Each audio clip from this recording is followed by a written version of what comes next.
सध्या मोबाईलची सगळ्यांना सवय लागलेली आहे, सध्या नाही वेडच करून सोडलं की आपल्याला 10-15 सेकंदांच्या रील्स पाहायची सवय आहे, तर तेवढा संयम ठेवा. हे काही मिनिटांचं किंवा काही क्षणांचं तुमचं माझं हे नातं नसणार आहे की मी बोलले आणि झालं. एखादी रील स्क्रोल केल्यासारखं नाही आहे हे. ज्यांच्यामुळे आपल्याला हे मिळतंय त्यांना मी तुमच्यासमोर सादर करते. ज्यांच्यामुळे मी माणूस झाले, मी माणसात आले, ज्यांच्यामुळे इथे बसलेला प्रत्येक जण तुमच्या माझ्या कमरेचा खराटा सुटला, तुमच्या माझ्या गळ्यातलं मडकं फुटलं आणि ज्यांच्यामुळे आपण किड्या मुंग्यांसारखं जगत होतो त्यांच्या सर्वांच्या विचारसरणीला लाथ मारून आपण माणसासारखं माणसात बसून जगतोय, त्यांचं आयुष्य मी तुमच्या समोर सादर करणार आहे. आणि मिळणार नाही हसायला तर ठीक आहे, मिळणार नाही तुम्हाला काही आनंद घ्यायला तरी ठीक आहे, पण जी रमाई करेल, जी रमाई तुमच्या समोर पोहोचेल तिला तुम्ही तुमच्या काळजात घेऊन जावा. त्या मोबाईलच्या कॅमेऱ्यात कैद करण्यापेक्षा तुमच्या हृदयाच्या कॅमेऱ्यात कैद करा. आयुष्यभर तुमच्या सोबत राहील. ठीक आहे ना? चला, माझं नाव बऱ्याचदा असं इकडे तिकडे झालं होतंच. असं ते लहानपणी पप्पांनी मला कळत नव्हतं तेव्हा बाबासाहेबांनी रमाईंच्या असं पुतळ्यासमोर असं मूर्ती होती छोटीशी. ते तुम्हाला सर्वांना माहित असेल ना, देवाला मुरळी कशी सोडतात तशी मला चळवळीला सोडली. म्हणजे असे उभे केले समोर आणि म्हटले, हे बघ, मी आणि तुझ्या आईने फक्त तुला जन्माला घातले, तुझे खरे आईबाप आहेत आणि तुला त्यांच्यासाठी जगायचंय, त्यांना पोहोचवायचं.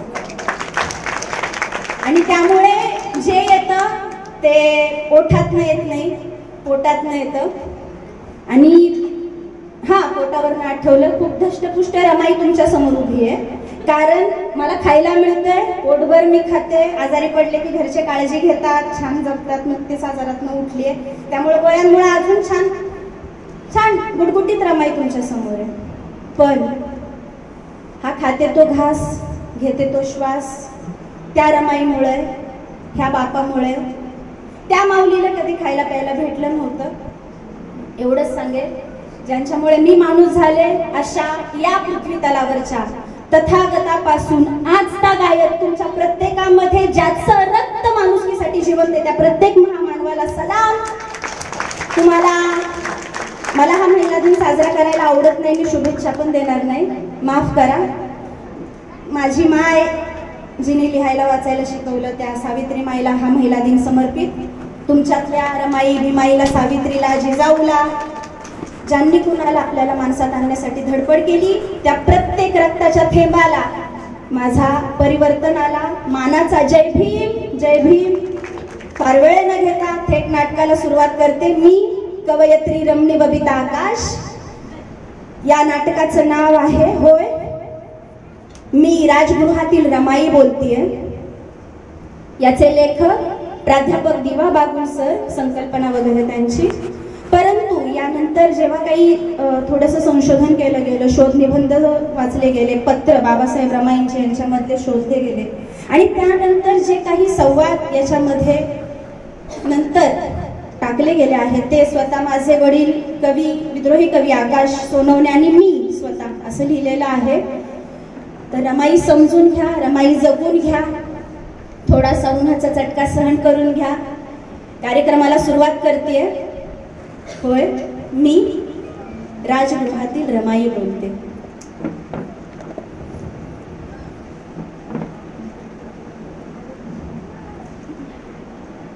भावांनो आणि बहिणींनो, मी रामी, रमा, साहेबांची रामू आणि तुमची रमाई.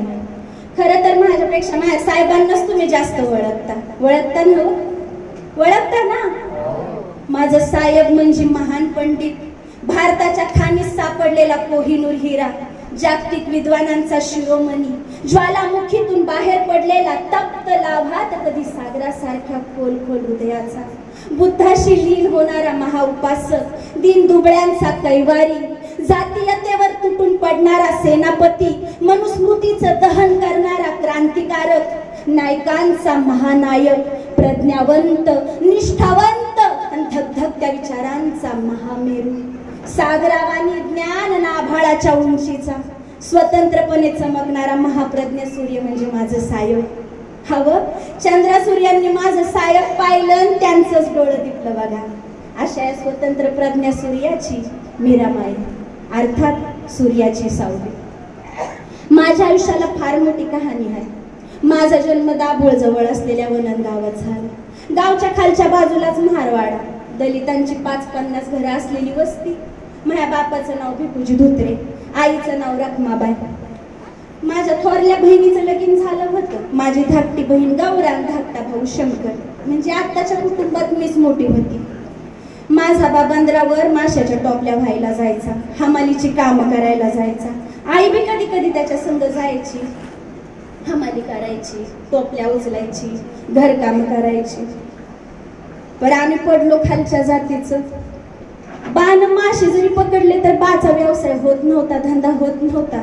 का? पाण्यातलं मास बाहेर आल्यावर बापाचा हात लागून बाटतील म्हणून. किडूक मिडूक जमवून जमवून कसं तसं आई बाप संसाराचा गाडा रेटायचं. तसं पाहायला गेलं ना तर आमच्या घरात 18 ईश्व दारिद्र्य म्हणतात ना ते होतं. 18 ईश्व दारिद्र्य. कधीच आम्हाला पोटाला पोटभर खायला मिळालं नाही. आम्हाला लेकरांना एक वेळ तरी पोटभर खायला मिळावं म्हणून आमचा आई बाप उपाशी पोटी राहायचं. स्वतः उपाशी पोटी राहून आम्हाला एक वेळ तरी पोटभर आमची लेकरं खातील म्हणून खायला घालायचं. स्वतः मात्र निमुटभर पाणी पिळून गप निपचित पडून राहायचं. पण कधी कसली कुरबुर केली नाही. आई बापानं पहिल्यापासून कधी कुणा पुढे झुकायचं शिकवलं नव्हतं. स्वाभिमान जणू काही जन्मसंग गाठ मारून आलं होतं. आई बापाचं असंच उपाशी पोटी काम करणं चालू होतं. माझा भाऊ उपाशी पोटी माशाच्या टोपल्या व्हायचा, भली मोठी वजी व्हायचा, हमाली करायचा. दिस रात काम करून करून बापाचं पोट खपाटीला लागलं होतं. कधी कधी ना एवढं वज उचलून बाच्या छातीत दुखायचं. हळूहळू त्याला खोकल्याचा त्रास सुरू झाला. पण बानं त्याच्या खोकल्याबद्दल, त्याच्या आजाराबद्दल, त्याच्या छातीच्या दुखण्याबद्दल आईला कधी सांगितलंच नाही. सदा कदा दुखणं अंगावर काढत राहिला. पण आईपासून कुठनं लपतं या. बाचा खोकला वाढत चालला होता, तशी आईची काळजी वाढत चालली. बापाच्या दुखण्यानं हळूहळू माझी आईच आजारी पडली. ती बी बिचारी उपाशी पोटीच राहायची किंवा. बापाच्या काळजीनं आईनं हातरून धरलं. तिला बी बापामुळं खोकला लागला होता का काय कोण जाणं. तिला तो खोकल्याची उबळ आली तर किती तर येळ खोकत बसायची. पाणी घेतलं तर बाहेर पडायचं.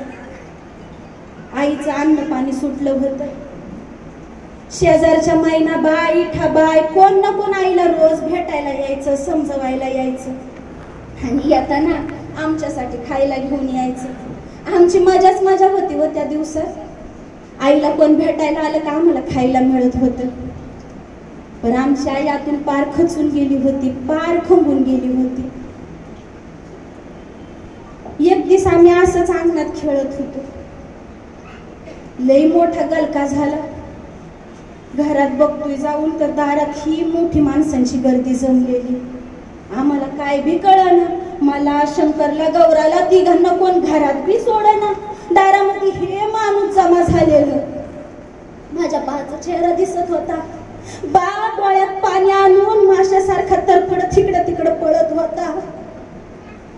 येडा पिसा झाला होता. माझ्या छातीत धस झालं. आम्हाला कोण घरात सोडना. इतक्यात माझ्या आईनं मोठ्यानं हाक मारली, माझ्या लेकरांना माझ्या जवळ द्या र. माणसं वाट काढत आम्ही घरात गेलो. आईचं डोळं पाण्यानं डबडबलेलं. तिनं आम्हा तिघांना जवळ घेतलं. गौरशंकरचा मुका घेतला. माझ्या डोसक्यावरून हात फिरवत म्हणली, बेटा रामी मला माफ कर. हे तुझं खेळायचं वय, पण पोरी मी तुला एकटी टाकून जाती. पोरांना सांभाळ, बाबाची काळजी घे रामा. आहे असं बोलू नकोस. तुला काय झाले आहे काय नाही, पण सुखी राहा, सुखी राहा. आईला लय जोरात खोकल्याची उबळ आली. तिनं पाणी मागितलं. महिना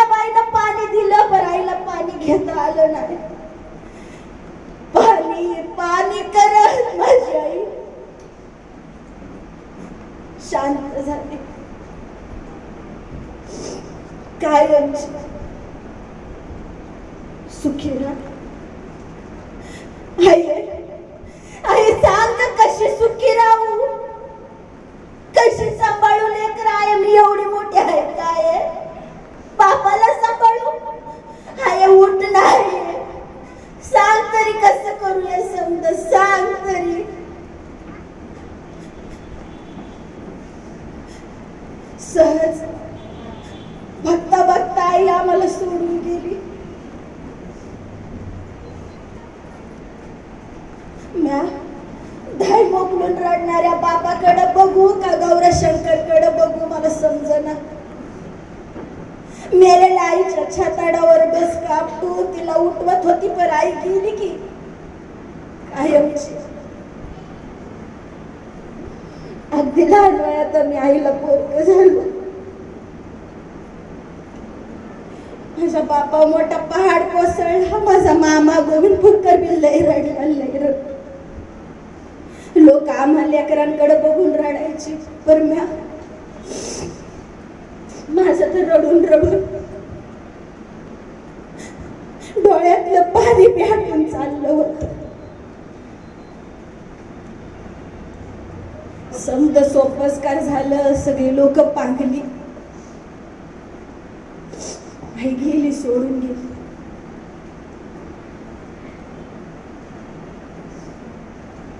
काही दिवसांनी मी सांच्या टायमाला थोडा भाजीन भात बनवला होता. समद्यांनी खाल्ला. आमचा शंकर खात नव्हता. त्याला आईची आठवण येत होती. खाळ कसा आहे बघा, समजवायला मी आणि खायला घालायला मी. त्याला आईची आठवण येत होती. बाण शंकरकडे पाहिलं, बाच्या डोळ्यात पाणी दाटून आलं. म्या उठली, जवळ घेतलं लेकराला आणि 2 घास भरवलं. तू पोरगं विचारलं कसं. ताये आपली आई कुठे गेली ग, किती दिवस झालं गेली या. मैना मावशी म्हणली शेजारच्या गावाला नेल्या दवा पाण्याला. इतकं दिवस कोण जात का ग. ताई मला आईची लय आठवण येते. आपली आई कुठे गेली ग, मला तिला लय भेटू वाटतंय. आता कसं सांगू त्या लहान लेकराला. आई कायमच्या प्रवासाला गेली. ते आमचा बा तरी आम्हाला काय समजवणार होता. त्याला बीटीबीचा आजार झालेला. त्याचा खोकला दिवसेंदिवस वाढत जाऊन आता रक्ताच्या उलट्या व्हायला लागलेला. बंदरावर काम करायला जायचं, टोपल्या व्हायला जायचं, अंगात जीव नसायचा त्याच्या. एक दिवस असाच कामाला गेला होता बंदरावर. माशाची टोपली उचलली, धाड करणं खाली पडला, रक्ताची उलटी झाली. भाला लोकांनी घरी आणलं. भाला आणलं व घरी, पण आम्हाला समजतच नव्हतं आमचा बाजीत आहे का मेलाय.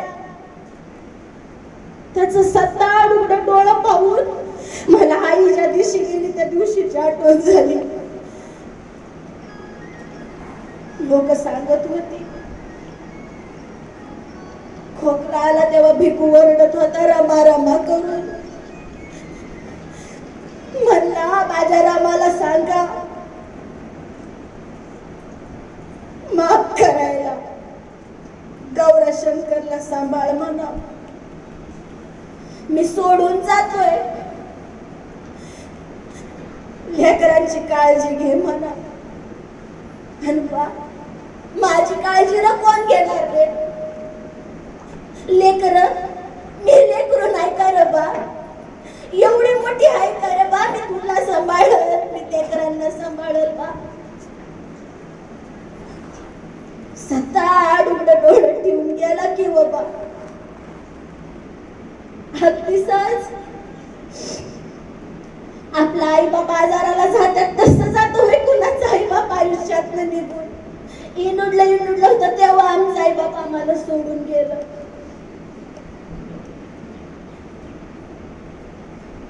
बापाच्या तळावर डोसकं ठेवून रडाय सुद्धा ताकद नव्हती का. तर लेकरांना कोण बघणार, त्यांना कोण सांभाळणार. गौरशंकरला कवटाळून धाय मोकळून रडली. मामा चुलता सगळी नातेवाईक आलं होतं. सावरलं कुणाला? आम्हाला नाही. तेवढ्या पुरतं दुःख सावरायला लोक येतात. आयुष्यभर कोण नाही होत आई बापाची जागा घेत. सहज गेला आई बाप सोडून आणि जाताना म्हणतात सुखी राहा. किती चेष्टा असेल आयुष्याची आणि गरिबीची, त्या दारिद्र्याची आणि त्यांच्या आजारपणाची. सगळं सोपस्कार केलं, लोक पांगली, नातेवाईक केलं. चुलता मामांना प्रश्न पडला, आता ह्या वनन गावात लेकरांसाठी कोण आहे? त्यांना कोणी तर सांभाळणार? चुलता मामांनी विचार केला आणि विचार करून आम्हाला मुंबईला नेलं. मामा मामीकडं आम्हाला मुंबईला नेलं. खरं मामा मामीनं लय जीव लावला व लय जीव लावला. पोटच्या लेकरापेक्षा जास्तीच जीव लावला. पण रात झाली ना, रात झाली की आई बापाची आठवण व्हायची. शंकरला घास भरवताना मला आई दिसल्याचा भास व्हायचा. आम्ही मुंबईला, पण नजर मात्र वरणगावच्या खोराड्यात असायची. मुंबईच्या त्या माया झाल्या तर मी आई बाप शोधत होतो. पण तिथं सारी पळणारी माणसं दिसायची. मग लय उचमळल्यासारखं व्हायचं. मनातल्या मनात काळीच दाटून यायचं. मनात वाटायचं आहे बा का मला सोडून गेला तर? आई बा तुम्ही माझं लगीन करणार होते ना, मला चांगल्या घरी देणार होते ना. हा, मला वाट लावायच्या तुम्हीच निघून गेले का? गाय का तुला मी चांगल्या घरी द्यायची होती ना. मी भांडायची मनात आई संग, लय भांडायची. आईला म्हणलं शंकर विचार तुम्ही काय उत्तर देऊ? गौरा विचारते तुला मी काय उत्तर देऊ? आई तुला कुठल्या दिशेला शोधू? सांग आई. या साऱ्या दिशा माझ्यासाठी सुन्या झाल्यात ग. आय काल मामीनं तुझ्यासाठी सुक्या बोंबलाचं कालवण केलं होतं. तुझ्या आवडीची भाजी होती आहे. खाताना जोराचा ठसका लागला आणि मी ताटच माघारी सारलं. असं तर आमचं आई बापा विना दिवस चाललं होतं. हळूहळू दिस सरत चाललेलं. मी लहानाची मोठी होत होती. मी 9 वर्षाची झाली असेल. मामा माझ्यासाठी मुलगा शोधू लागला. पण सगळ्यांना एकच काळजी, या अनाथ पुरीला कोण करेल? ना शिक्षण ना आई बाप. उलट 2 भावंडांचं लोढणं गळ्यात. लई मुलं बघितली पण कुठं जमना. त्या परळच्या डबक चाळीत राहणारा सुभेदार रामजी बाबा, कुणी तर त्यांना सांगितलं धुत्रेची पोरगी अनाथ आहे म्हणून. रामजी बाबा आमच्या मामांना शोधत आमच्या चाळीत आले. मामांना भेटलं, त्यांच्या काय गप्पा झाल्या असतील.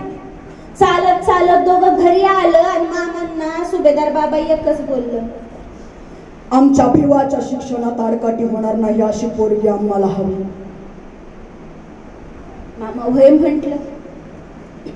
त्यांनी आल्यावर मी पाणी दिलं. त्यांनी विचारलं, बेटा नाव काय तुझं? माझं नाव रमा. आणि का कुणास ठाऊक मला रडू कोसळलं.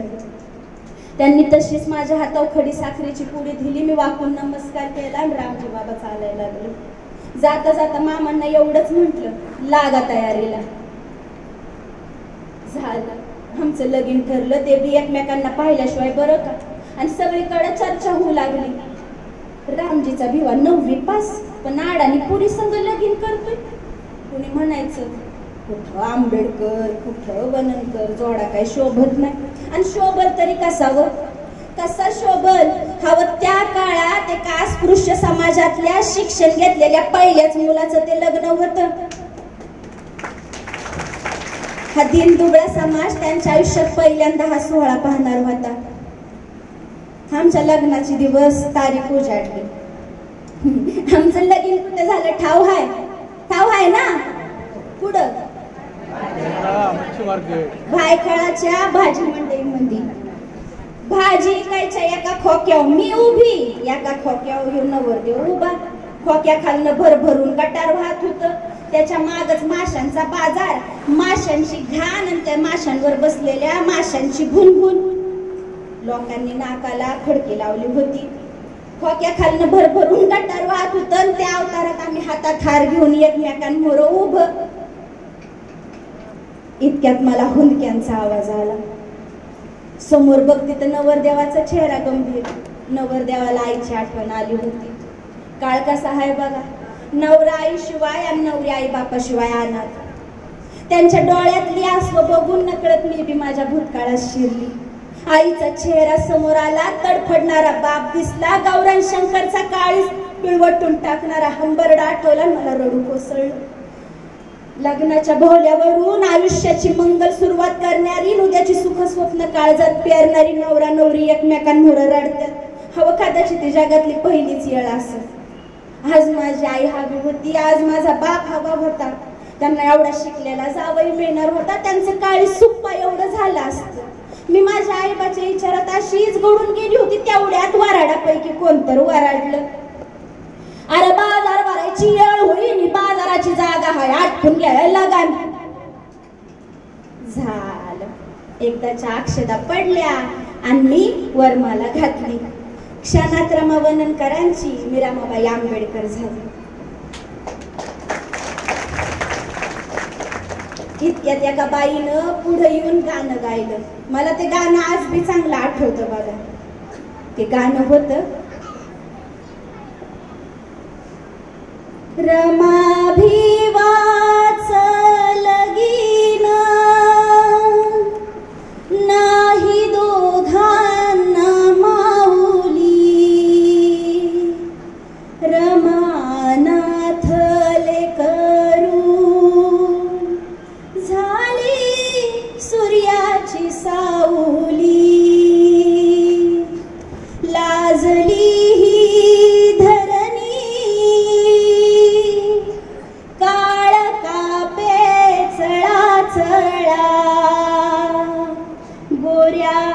गालावर दोघांच्या पाणी वाहे घळा घळा. अशा सूर्याच्या नावाच कुंकू लावील रमान. कसा काळही लाजला मान टाकून गुमान. एक म्हातारी बाई पुढे आली. आमच्या दोघांच्या चेहऱ्यावर हात फिरवून काडा बोट मोडली. इडापिडा जाऊन उठली आणि म्हणली, आता नवरा नवरीने नाव घ्यावं. मी पडली ना पेचात. नवरीला नाव शिकवायला मैत्रिणी तर हव्या, आई तर हवीच. माझं कौतुक करायला कोण होतं. पण पोरी जात्याच हुशार असतात. मी पण हुशार होते. असतात ना हुशार. हाय ना तुम्ही हुशार. मी पण हुशार. मी मामी संग एका लग्नात गेली. त्या लग्नात एक नाव ऐकलं होतं. ते जरा बदलून लाजत लाजत घेतलं. मी नाव घेतलं. वननकरांची लेक चालली आंबेडकरांच्या घरात. वननकरांची लेक चालली आंबेडकरांच्या घरात. आणि भीमरावांचं नाव घेते आनंदाच्या भरात.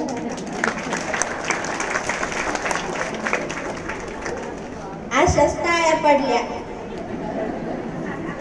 वाजत गाजत आम्ही आलो की परळच्या चाळीत. संध्याकाळी लोकांचा घोळका वरातीसाठी संपला. वरात तरी काय हो, वाजवायचं नाचायचं वेगवेगळी सोंग काढायची. झालं. माझं लगीन झालं. तेवढ्या पुरतं माझं दुःख कमी झालं. पण पुढं काय घडणार हे काळालाच ठाऊक होतं. सगळं कसं भविष्याच्या अंधारात बुडूक होतं. इकडं आमच्या आंबेडकर घरामध्ये मंडळी भरपूर लई लोक होती. माझ्या लग्नानं माझ्या आयुष्यात फरक तरी काय पडला असं वाटतंय तुम्हाला? काय वाटतंय? काय फरक पडला असं? भायखळाच्या चाळीतनं परळच्या डबक चाळीत आली इतकाच? साळ बदलली एवढाच नाही. अहो, आंबेडकर घराण्याचं समद वातावरणच वेगळं होतं. इथं समद घर यांच्या शिक्षणाभोवती फिरायचं. आणि पाहता पाहता ह्यांची मॅट्रिकची परीक्षा झाली. मॅट्रिकची परीक्षा झाली. हे मॅट्रिक पास झालं. पहिल्यांदा काळ्या भिन्न काळावर ह्यांनी लाथ मारली. अहो आपल्या समाजातला पहिला पोरगा ज्यानं शिक्षण घेतलं आणि मॅट्रिक मध्ये पहिला आला. लई मोठा सत्कार केला आपल्या समाजानं. सी.के. बोले साहेब कार्यक्रमाचा अध्यक्ष होत. केळुसकर गुरुजी प्रमुख वक्ता आणि सत्कार मूर्ती होत माझं साहेब भीमराव रामजी आंबेडकर.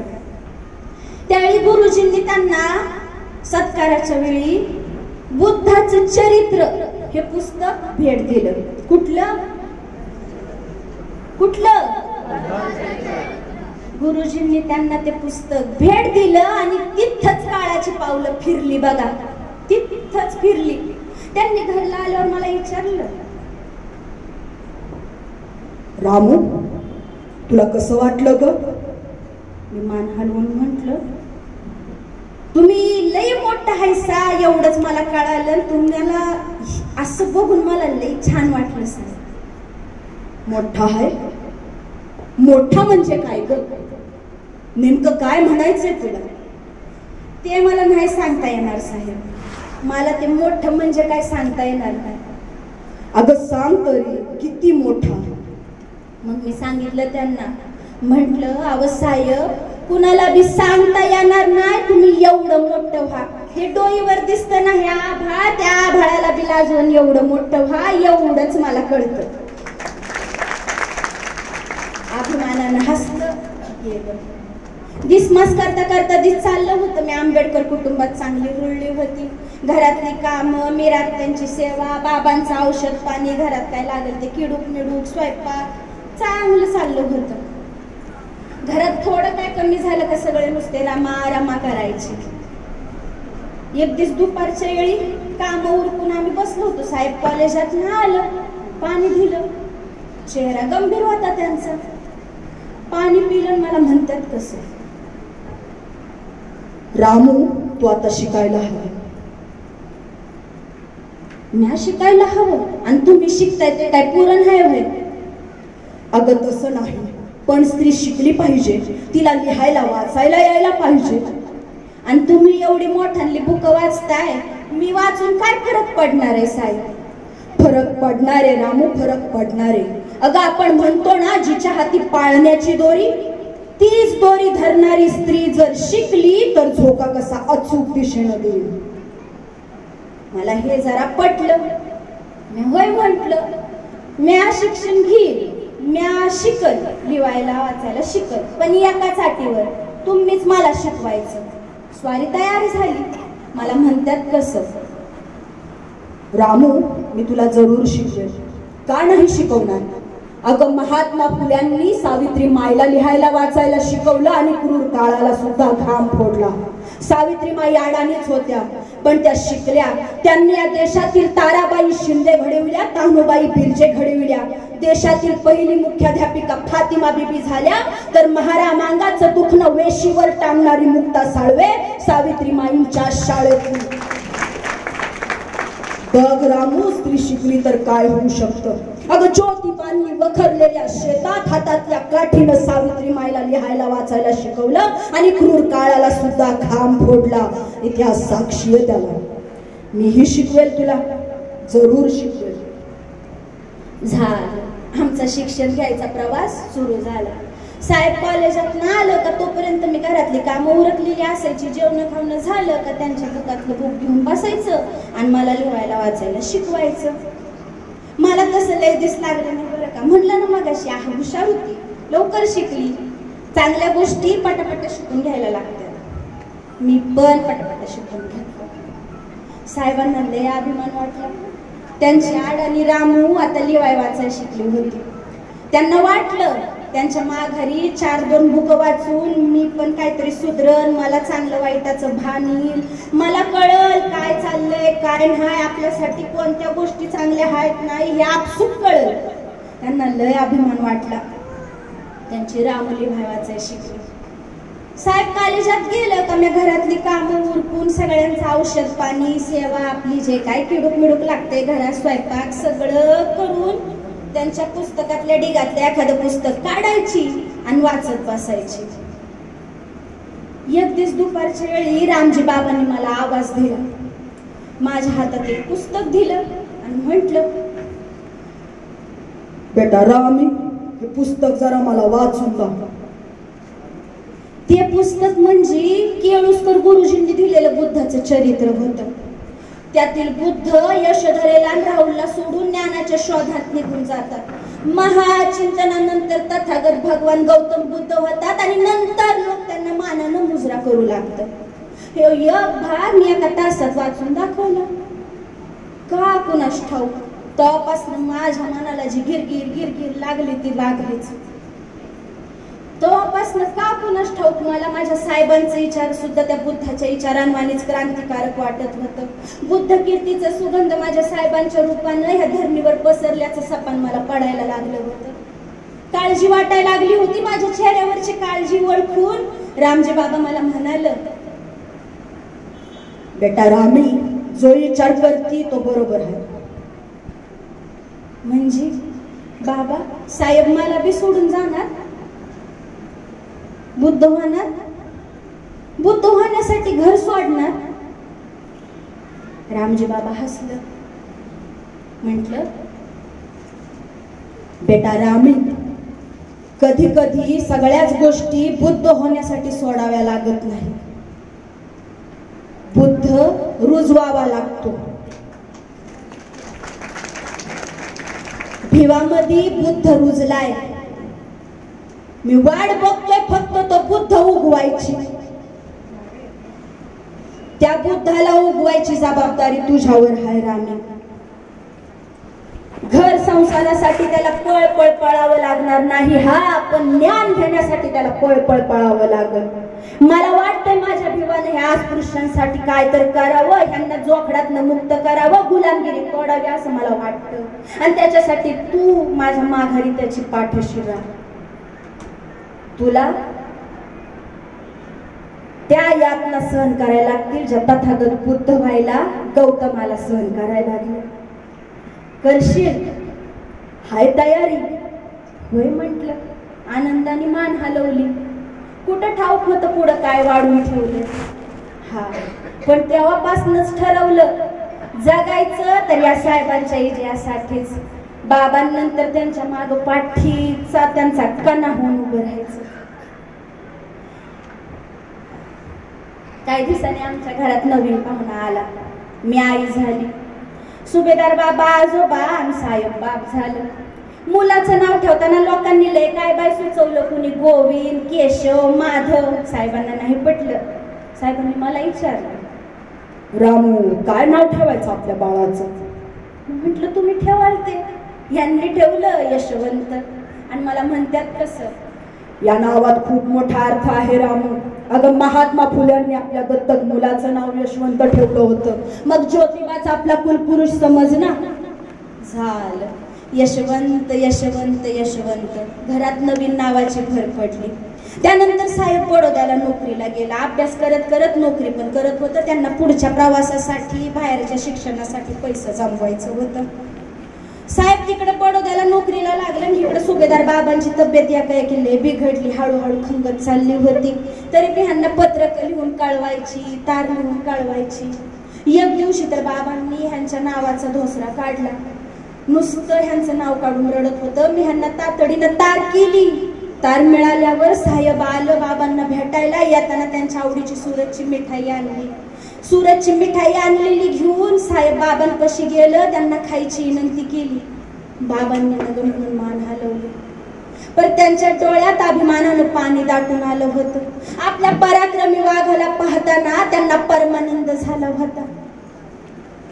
भरल्या डोळ्यानं, जड झालेल्या अंतकरणानं मला आवाज देऊन बाबा बोललं. मला म्हटलं, बेटा रामी, ह्या आग लागलेल्या काळजाला सांभाळ पोरी.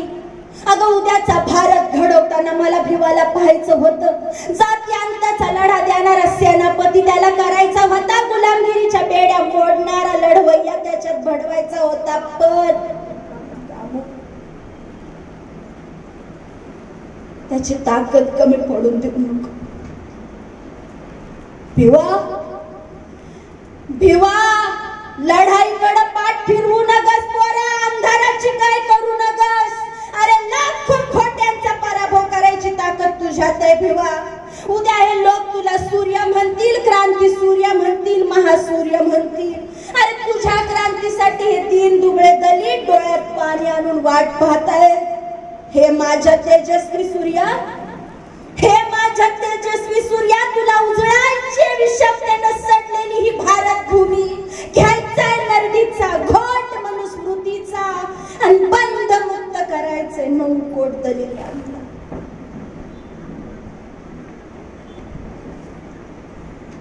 शेवटचं शब्द बाबांच्या ओठातच अडकलं. पुढच्या क्षणी सारं संपलं. बंधमुक्त करायचं तुला 9 कोट दलितांना. पहाडासारखा आमच्या पाठीमागं उभा असणारा सुभेदार बाबा कायमचं काळाच्या पडद्याआड गेले. कायमचं.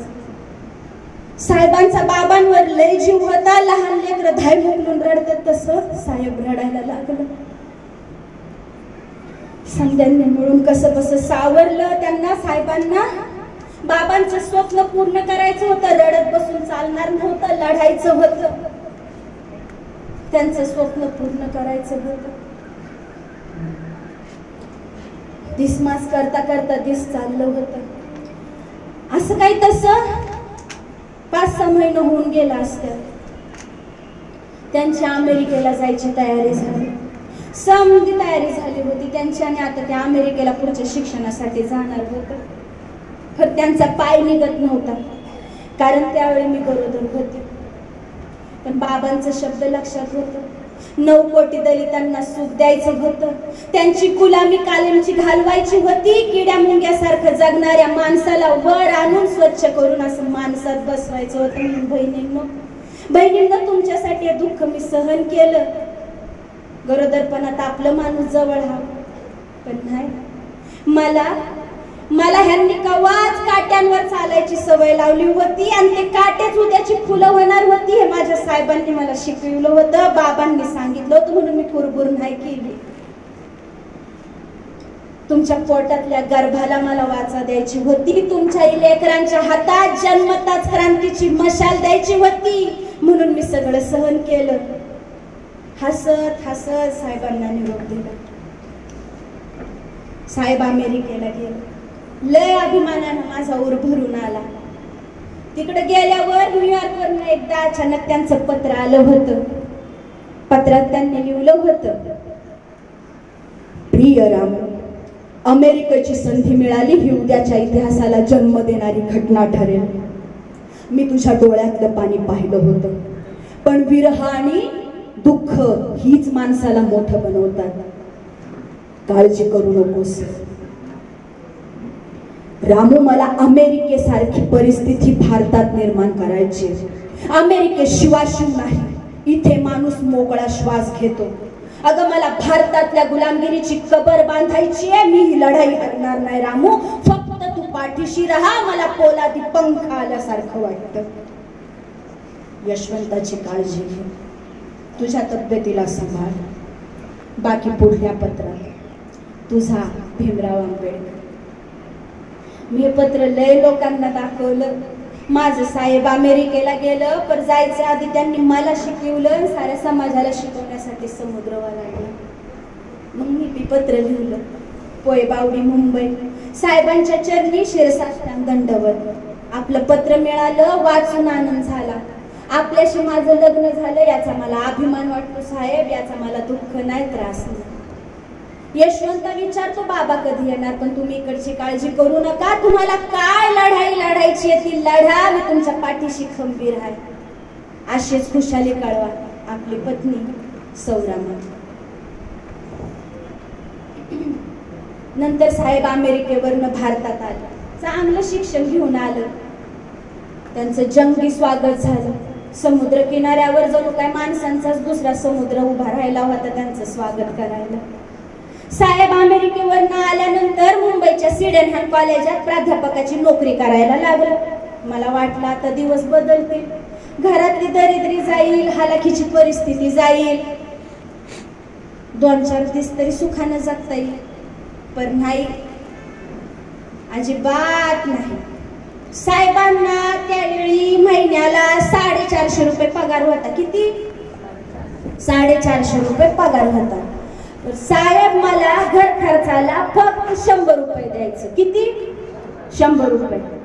आणि त्या 100 रुपयात मला समजा घर भागवायला लावायचं.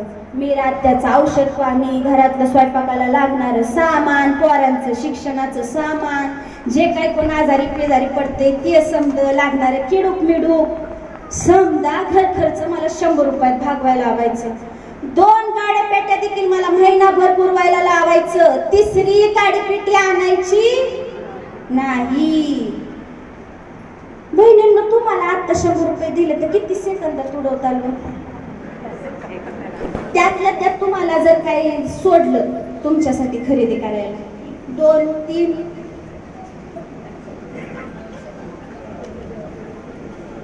100 रुपयात मला साहेब घर खर्च करायला लावायचं.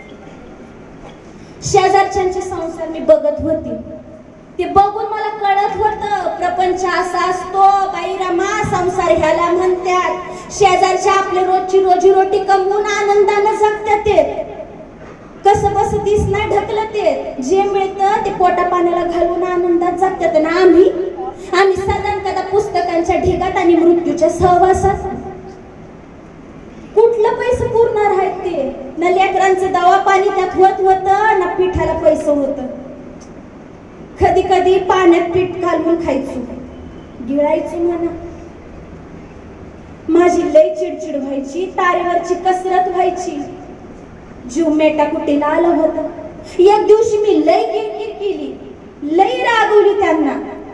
तर ते मस्करी करत मला म्हणतात कसं, हे बघ रामू, तू जर मला अभ्यास करून देणार नसशील तर मला अभ्यास करून देणारी बायको मिळणार. मग मी बी म्हंटल वय वय आणा की, अगदी 56 आणा. एकीला बी माझ्या घरात घेणार नाही. हे माझं घर आहे, माझं सुभेदाराच्या सुनेचं घर आहे.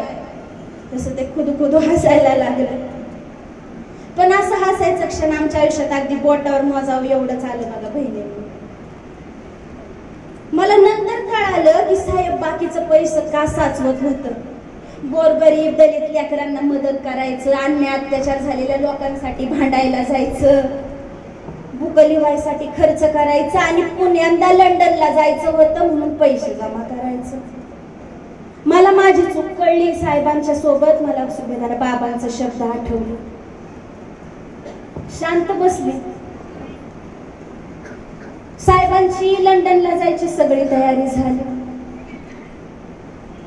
आदल्या 2 दिवसाच्या आधी ताट त्यांच्या खोलीच्या बाहेर ठेवलं होतं. कधीच्या काळी पोटभर ताट खायला भेटल तर भाकऱ्या कडकून सुकून गेल्या. ह्या बाबाचं लक्षच नाही. जेवण कमी भूकच जास्त खायचा. ते उपाशी, मी बाहेर उपाशी. बाबांचा शब्द त्या दिवशी आठवलं, मला रडू कोसळलं. मला माझी चूक कळली. उगाचच किरकिर करत होते, उगाचच मी ह्यांच्या मागं कुठला तरी दोष लावला होता. या तळहातानं मी एवढा मोठा सूर्य झाकायचा प्रयत्न करत होते. मला कळालं हे सूर्य उद्या माझ्याच दारातनं उगवणार हाय. पहिला प्रकाश त्याचा आमच्याच घरात पडणार आहे. तुफानाच्या पायात संसाराची बेडी टाकून त्याला जखडून ठेवता येत नाही. तुफान मोकळा असावं, त्याला स्वतःचं स्वतंत्र अस्तित्व असतं, त्याला स्वतःचा स्वतंत्र प्रकाश असतो. ठरवलं ह्या सूर्याची सावली होऊन जगायचं, ठरवलं इथनं पुढं जगायचं तर या तुफानाच्या विजयासाठीच सगळं हसत खेळत सहन करायचं. साहेबांना शिक्षणाच्या मध्ये कुठली झळ लागून द्यायची नाही. साहेबांची लंडनला जायची तयारी झाली. मला आज मी ते दिवस आठवत्यात. धो धो पाऊस, तुफान कोसळत होता. समुद्रात डोंगरा एवढ्या लाट्या वाकुल्या दाखवून भीती घालत होत्या. त्या लाटांवर स्वार होऊन माझा महासूर्य प्रज्ञासूर्य लंडनला जाणार होता. माझं काळीज गलबलून आलं. माझ्या डोळ्यातलं पाणी पाहून साहेब म्हणतात कसं, रामू रामू हे अश्रू पुस. अगं समाजाच्या अश्रू पुसण्यासाठी आपले हात ओले नको, कोरडे हवेत. या अश्वांची नदी झाली तर हा समाज त्यात वाहून जाईल, त्याला बांध घाल. हसली, डोळं पुसलं, जडंतकारणाने निरोप दिला आणि घरला आली. यशवंत हिरमसून बसला होता. त्याला जवळ घेऊन मी बिरडली. परत एवढंच पुण्यांदा पदर खेचून खोचून कामाला लागली. गौऱ्या याचायला जायची अंधाराच्या वेळी. लोकांना कळू नये एवढं मोठं शिक्षण घ्यायला गेलेल्या बाबाची बायको अशी गरिबीत दिवस काढतीया, गौऱ्या थापायला जातीया, शेणाचं गोळ उचलतीया. कामाची लाज वाटत नव्हती, पण ह्या प्रज्ञा सूर्याची सावली म्हणून जगताना थोडंसं दडपण येत होतं का माझ्या साहेबांना कुणी नावं ठेवून. आमचं काम आपली अशीच चालू असायची. दिसमास करता करता दिस चाललं होतं. गरिबी आमची अशीच कटत होती. साहेब लंडनला गेलं ना ते शेजार छाया बायाला नावं ठेवायच्या. बायकांना आपल्या घरात काय चाललंय ठाऊक नसतं, पण शेजारी काय झालंय इथून इथपर्यंत माहिती असते ना.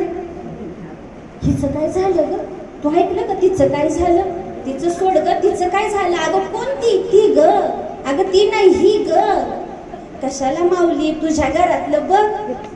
पण नाही, अशा नावं ठेवायच्या म्हणून सांगू. नवरा हिचा लंडनला बॅरिस्टर होतोय, पर बायकोच्या गळ्यात फुटका मनी हाय का अंगावर नेसायला फाटकं लुगडं नाही. काय करायचं असल्या शिक्षणाचं. एक जण तर म्हणली हे असलं जगण्यापेक्षा जीव दिलेला बरा. स्वतःच्या पेक्षा काय मोठं हाय लेकरांचं हाल. मेल्याहून मेल्यासारखं वाटायचं. मनातल्या मनात काळीच कापलं जायचं. कधी कधी धीर सोडून बसायची आणि पुण्यांदा डोळ्यातलं पाणी पुसायची, हसायची आणि उठायची कामाला लागायची. उपाशी पोटी काम करायची, पण कधी कुठली भूक जाणवत नव्हती. आई बापानं शिकवलं होतं जणू त्यांच्या पोटात असताना. उपाशी राहून संसार करायचा. कार्यकर्त्यांना वाटायचं मदत करावी,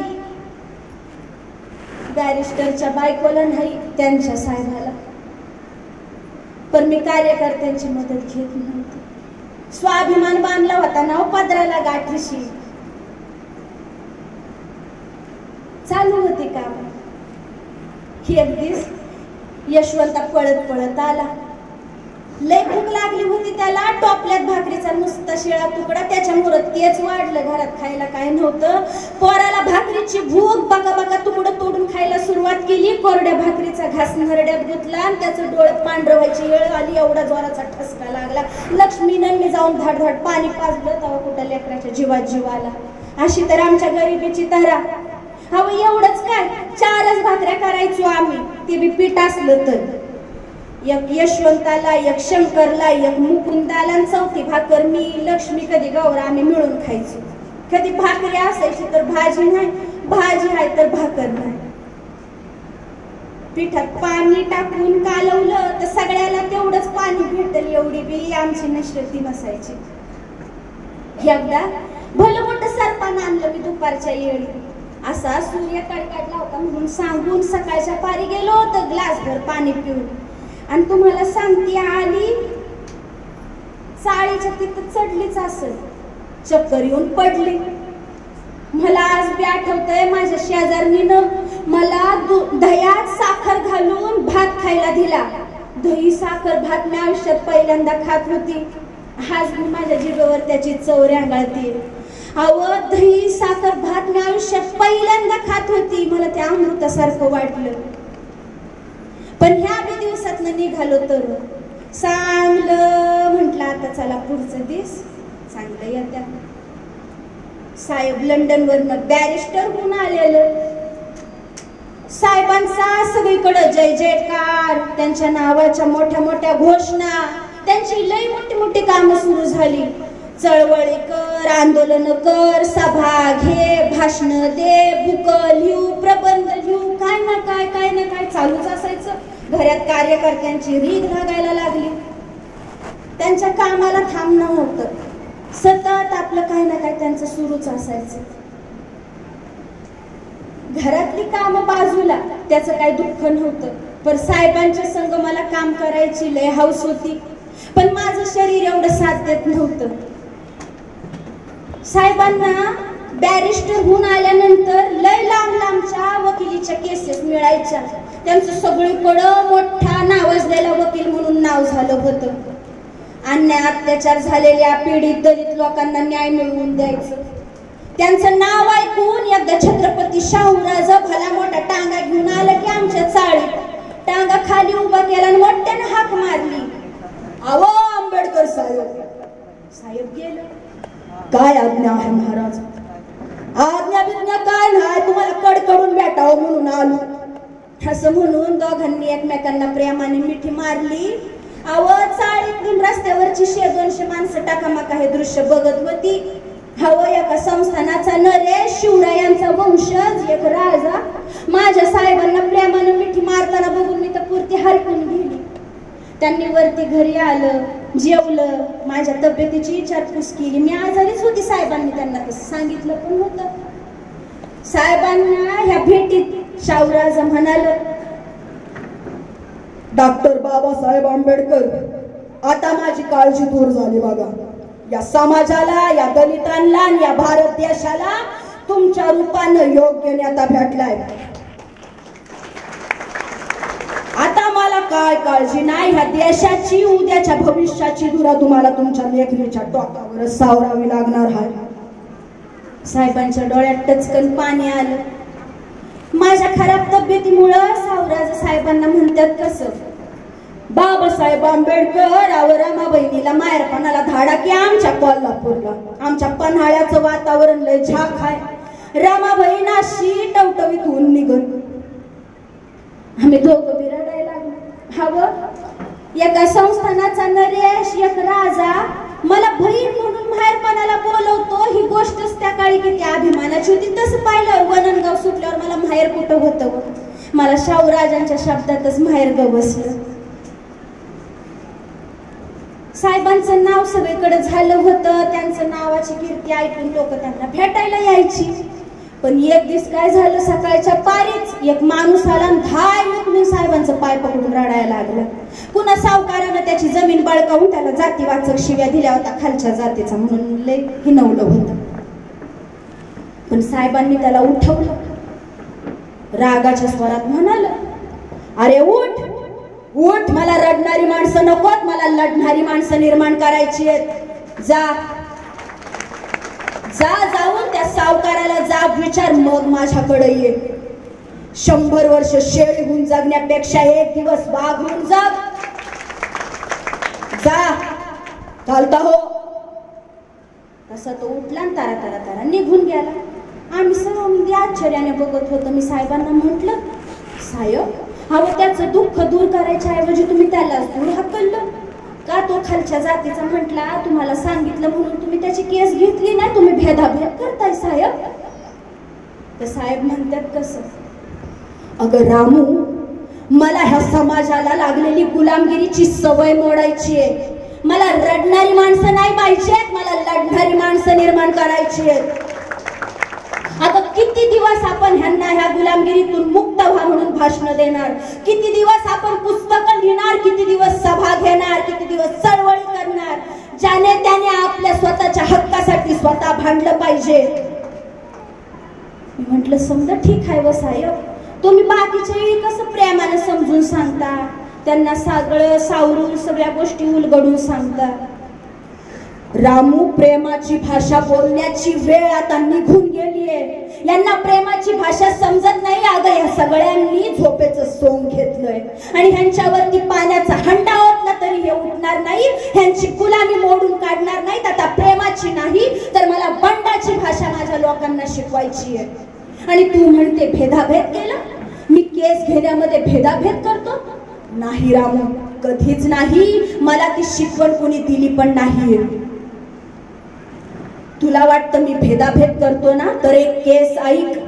पुण्यातल्या माझ्याच मित्रांवर जेधे, जवळकर यांच्यावरती पुण्यातल्या त्यांच्या जातीच्या बाकीच्या लोकांनी त्यांच्या स्वजातीची बदनामी करतो म्हणून त्यांच्यावर मानहानीचा दावा दाखल केला.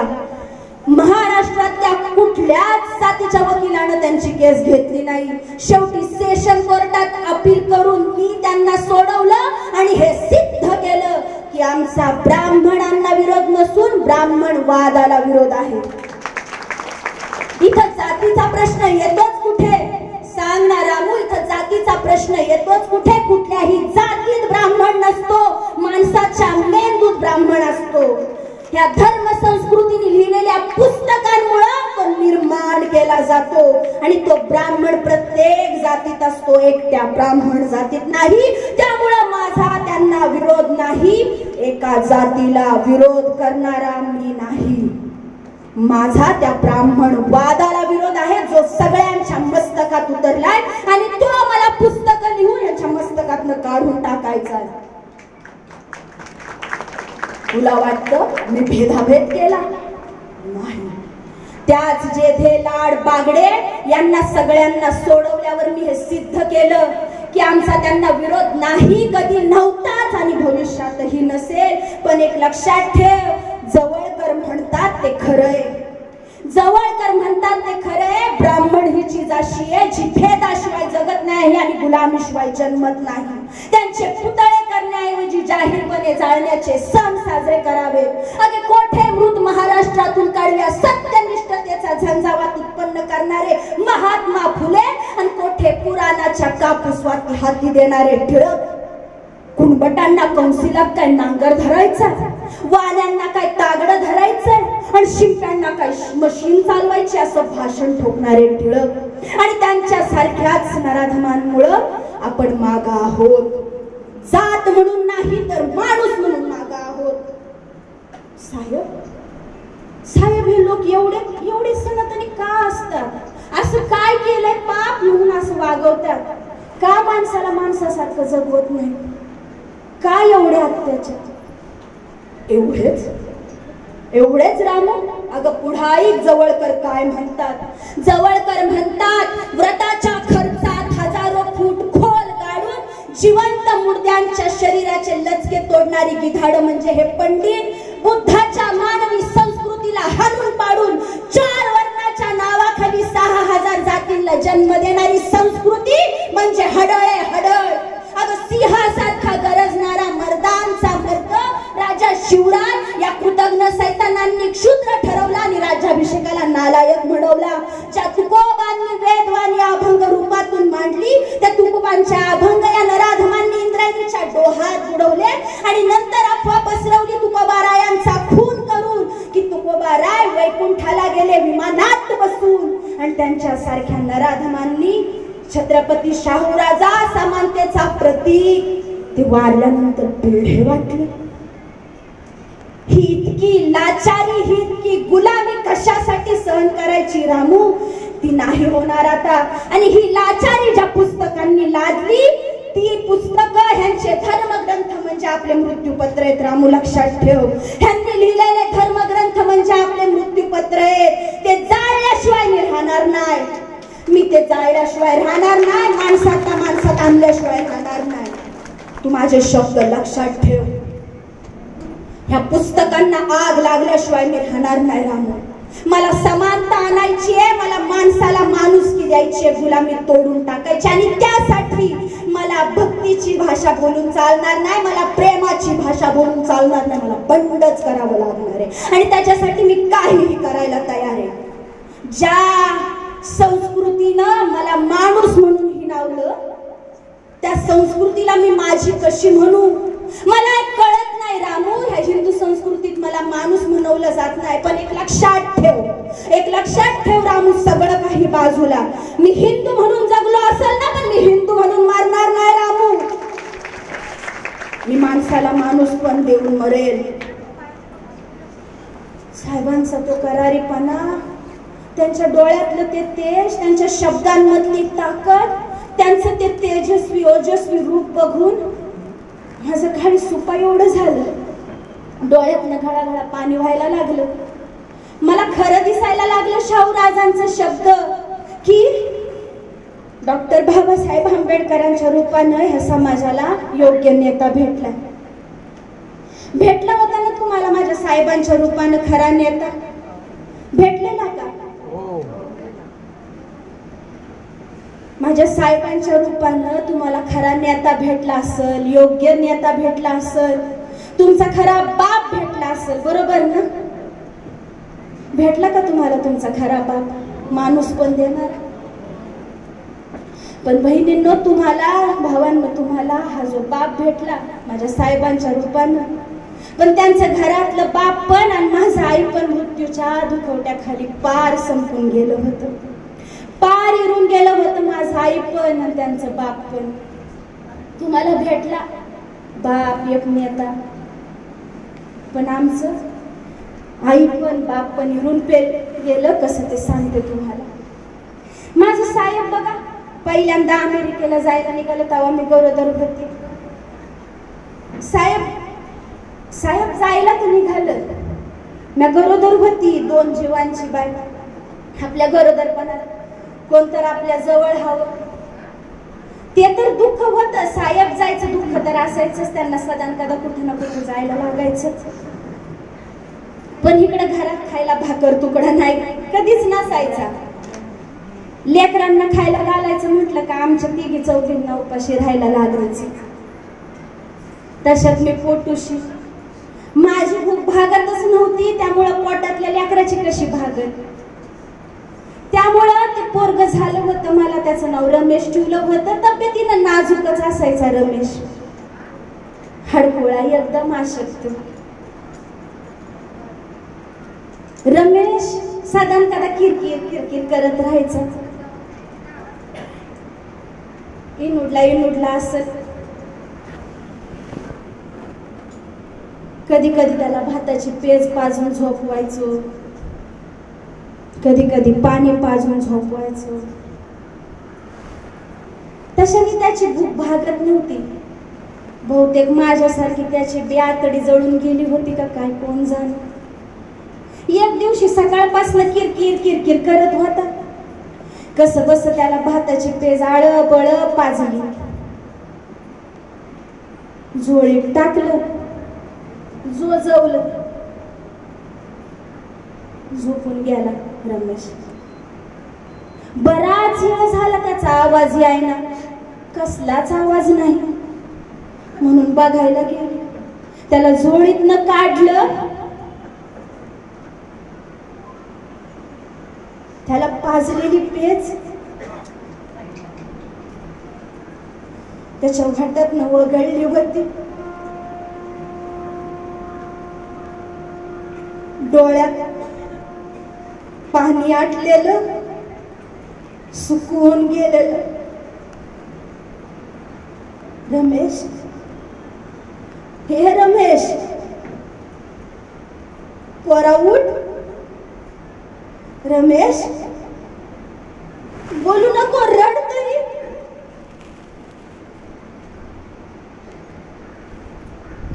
नाही ऐकलं माझा रमेश.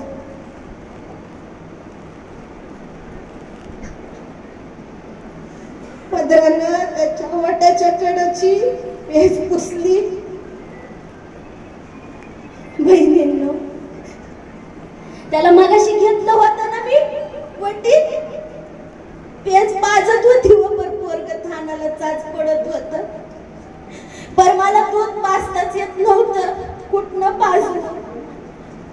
माझ्या पोटात अन्नाचा कण नाही म्हणून मला दूध येत नव्हतं. तशाने त्याची भूक भागतच नव्हती. इकडचं दूध आणावं तर माझ्याकडे दमडी नव्हती. व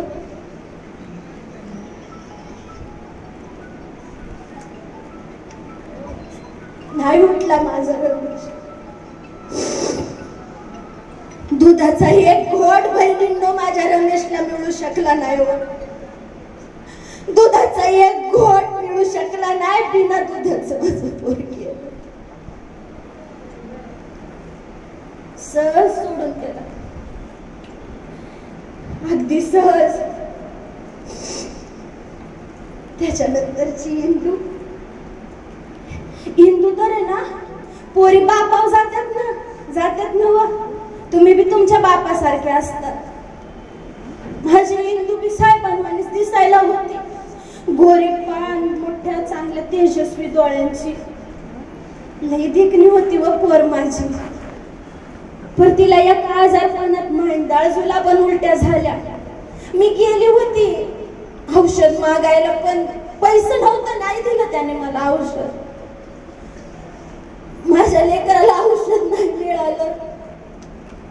इंदूला घरातलं काय औषध करणार व मी? लेकरू 4-5 दिवस तर पडत होत. माझं लेकरू, माझी इंदू बिन औषध पाण्याची आम्हाला सोडून गेली. रमेश वाणीच अगदी असंच सहज तिच्या नंतरचा गंगाधरचा तर मी तुम्हाला काय सांगू. मला माझ्या लेकरांची जणू काय गुन्हेगार वाटायला लागली होती. सांगताना मी पोटात पीळ पडते माझ्या. माझा गंगाधर लेकरू स्वतः अशक्त, दुसरा रमेश म्हणा ना तुम्ही. सारखं रडायचं, सारखं किरकिर करत राहायचं.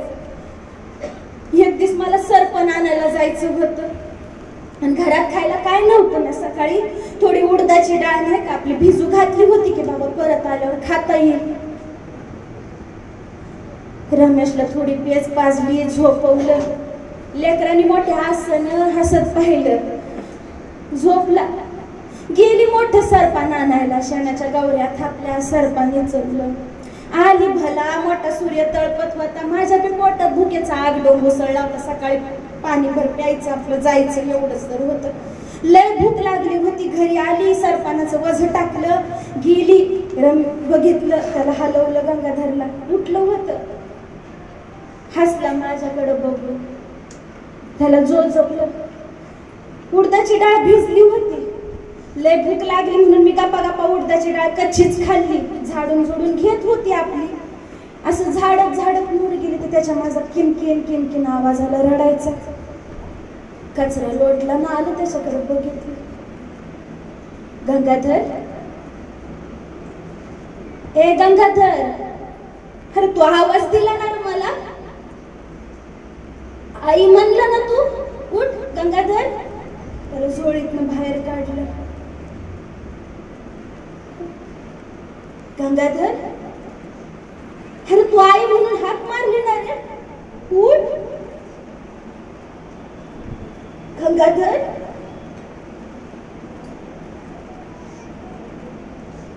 नाही उठला माझा गंगाधर.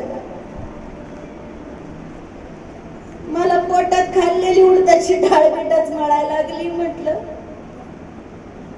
कसं मी ते तरी माझ्या पोटात टाकू शकले माझ्या उपाशी लेकराला सोडून. गंगाधर उठणार रे गंगाधर, मला तू आई म्हणून हाक मारली ना. गंगाधर उठ, मी आली. गंगाधर उठ बाळा, उठ. नाही उठला गंगाधर. त्याचं सत्ताड उघडं डोळं मला दाखवायला लागलं. जणू काय म्हणत होत, तू मला मारून टाकलंस आहे, तू मला मारून टाकलंस म्हणत होत. त्याच्या बरगड्या निवळ मोजून घ्याव्या अशा दिसत होत्या. त्याच्या पाठीला चिकटलेलं पोट त्याच्या उपासमारीची, माझ्या गरिबीची दशा दाखवत होत. लय गोड हसलं होतं किंवा पोर माझं मगाशी. जीव नव्हता अंगात. इंदूच कोपऱ्यात हसत, पण उठला नाही. गंगाधर भी मला सोडून गेला. आई वाणीच, बापा वाणीच, रमेश वाणी, इंदू.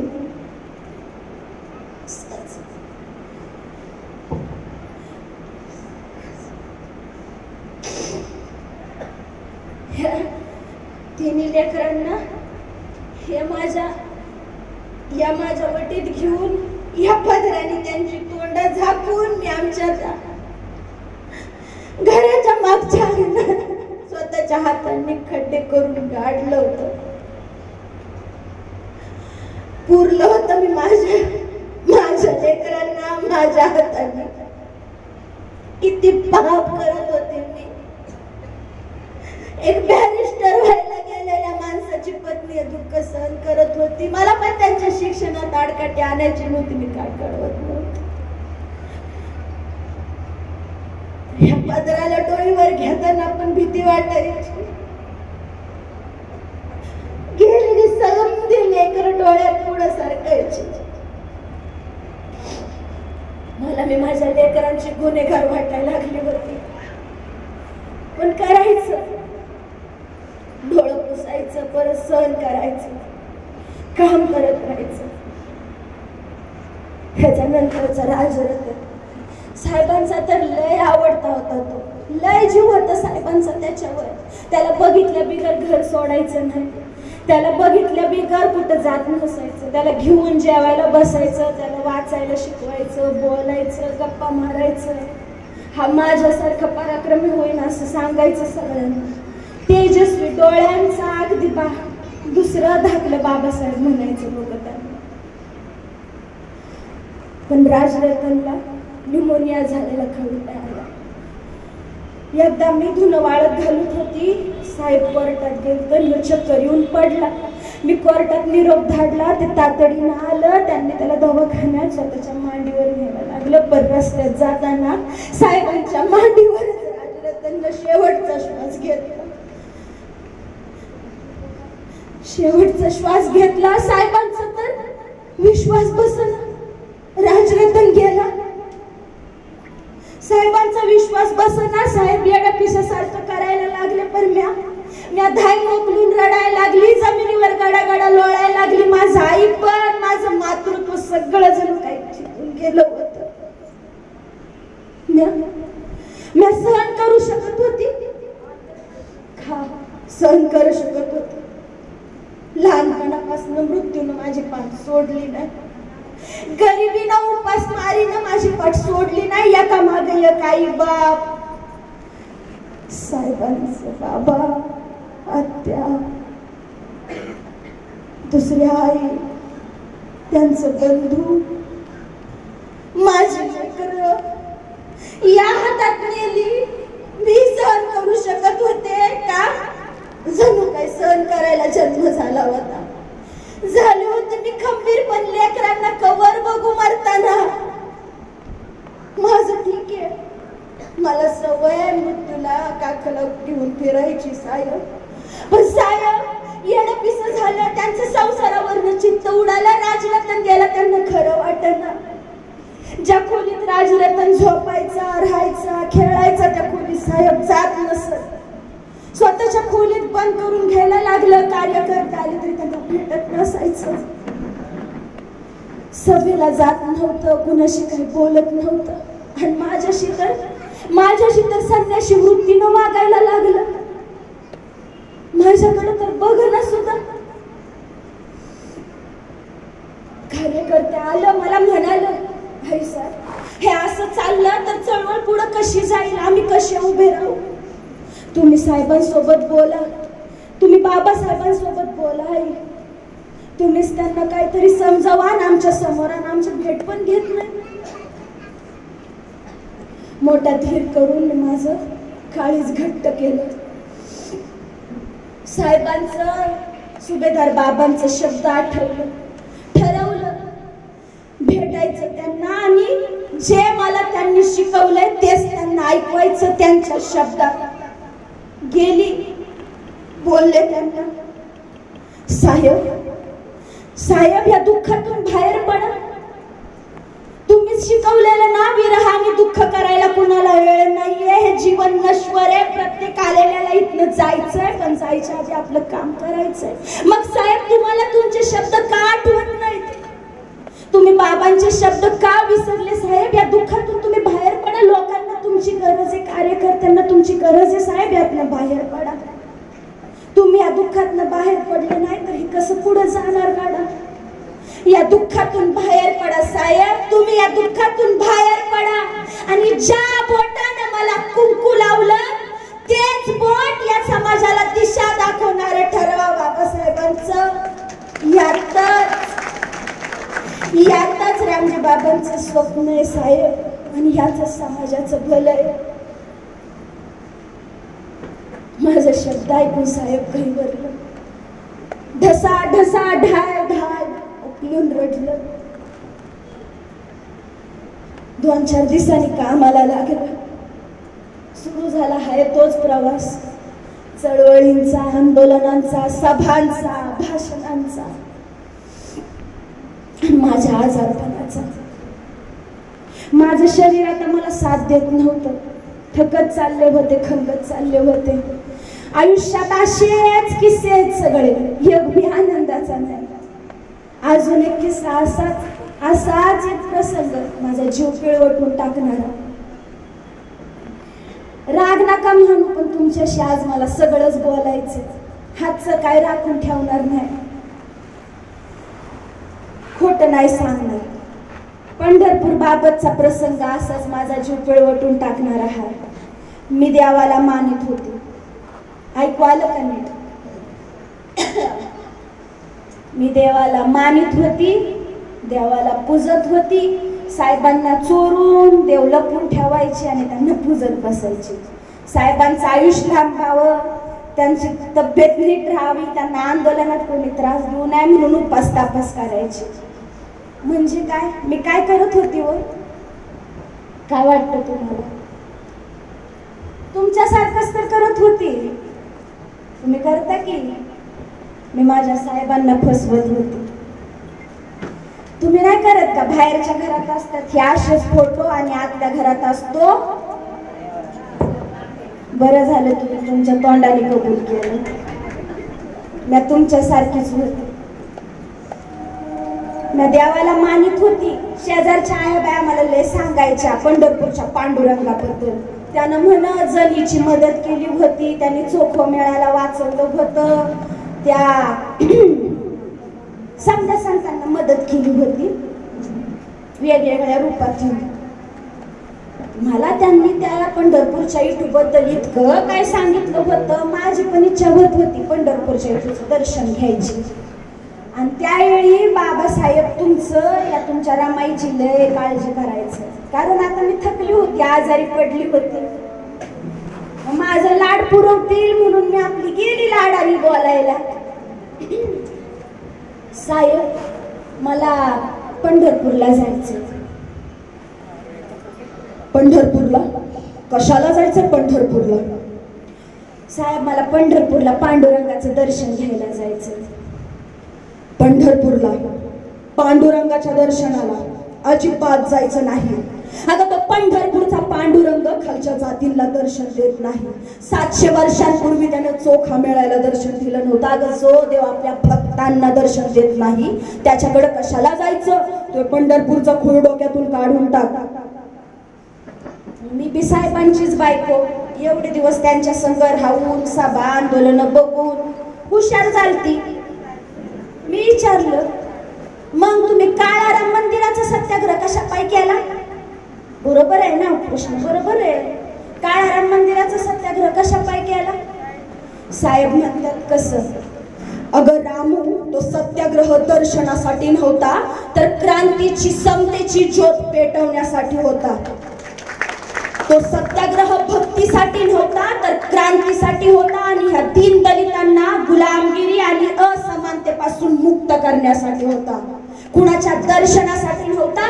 तर हिंदू म्हणून जर तुम्ही आम्हाला एक दलित समजता तर आम्हाला सुद्धा तुमच्यासारखे समान अधिकार मिळाले पाहिजे. त्या समान अधिकारांच्या लढ्यासाठी होता, दर्शनासाठी नव्हता, भक्तीसाठी नव्हता. तू हे पंढरपूरचं खूळ डोक्यातून काढून टाक. अगं लहानपणी बाबा मला कबीरांचे दोहे म्हणायला सांगायचे. त्यातला दोहा ऐक. दुनिया इतनी बावरी जो पत्थर पूज जाए, घर का पत्थर कोई न पूजे जिसका पीसा खाए. अगं ही नराधम दगडी जात्याला आपल्या पूजत नाही. ज्या दगडी जात्यात पीठ जातं त्याची भाकर बनते, ती भाकर आपली भूक भागवते, त्याला ही नराधम पूजत नाही. पण त्या दगडाला शेंदूर फसून आपल्या मढ्यावरती ह्यांनी 33 कोटी देव दगड म्हणून लादले. हे किती दुष्टपणा. ते काही नाही रामू, मला आता हे करून चालणार नाही. आता आपण कबीरांच्या धोयांप्रमाणे माणसांमध्येच देव शोधायचा. त्यांचे शब्द ऐकून मला रडू कोसळलं. मला समजावणीच्या सुरात म्हणतात कसं, अगं रामू तू रडू नको, तुला पंढरपूरला जायचंय ना, पण मी तुला त्या पंढरपूरला नेणार नाही रामू. मी तुझ्यासाठी नवीन पंढरपूर उभं करल, पण त्या ठिकाणी त्या ठिकाणी लोक भक्तीसाठीही येणार नाही, त्या ठिकाणी लोक पूजेसाठीही येणार नाही, त्या ठिकाणी लोक दर्शनासाठीही येणार नाही, तर त्या ठिकाणी लोक क्रांतीसाठी येतील आणि बंधमुक्त होतील. असं पंढरपूर आपण उभं करू. तिथे समतेचा विकास होईल. तेथूनच माणसांमधली समानता गावोगावी पसरेल. तेथूनच बुद्धाचा शांतीचा संदेश घराघरात जाईल. असं पंढरपूर आपण निर्माण करू रामू. आणि ते पंढरपूर कोणतं आहे ना ठाऊ? दीक्षाभूमी. बाया लयच हुशार आहेत.